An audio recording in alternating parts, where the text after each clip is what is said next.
BlazBlue Entropy Effect is a 2D action roguelike based on Arc System Works' hit fighting game franchise that isn't Guilty Gear. The game is currently available on Steam for $20 and it's in early access. Shoutouts to 91 Act for letting me try out their game early. There's a lot of questions to be answered today, such as how does the gameplay feel, and most importantly, how does this actually relate to BlazBlue? The gameplay structure is fairly simple. Each stage has you go through multiple rooms, progress through them, collect upgrades, and then fight a boss at the end of the stage, and move on. As of the making of this video, there's only 7 characters available, with more to come in the future. That said, none of my actual BlazBlue mains are in the game, such as Rachel Alucard and Iron Tiger.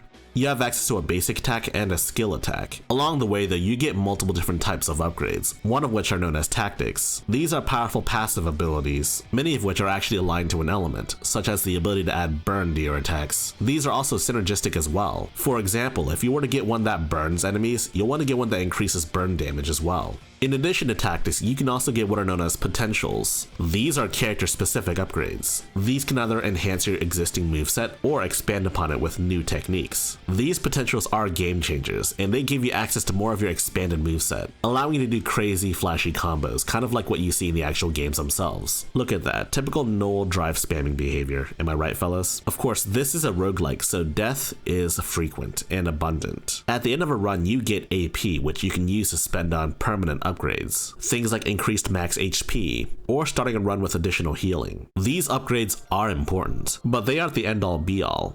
In addition to those permanent upgrades, you have access to what are known as Evo types. At the end of a run, the game will generate an Evo type.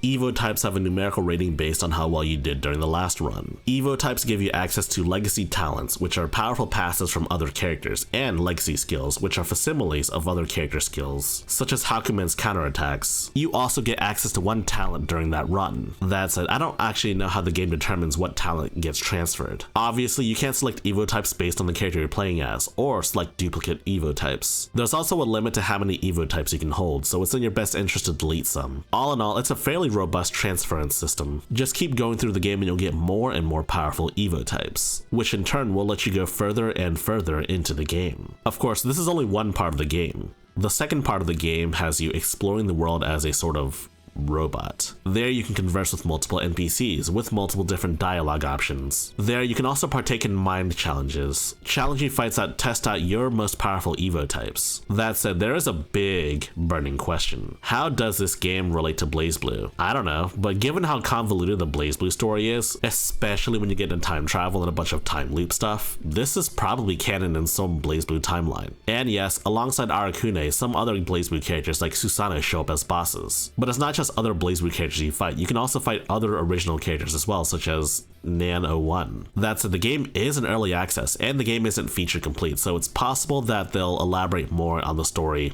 later at some point. So is the game worth picking up right now? I think so. As the game exists right now, it's a fairly robust roguelike. Like honestly, if they told me that this was the full game, I wouldn't be upset at all. But hey, there's more content to be had according to the developers. The game looks great too.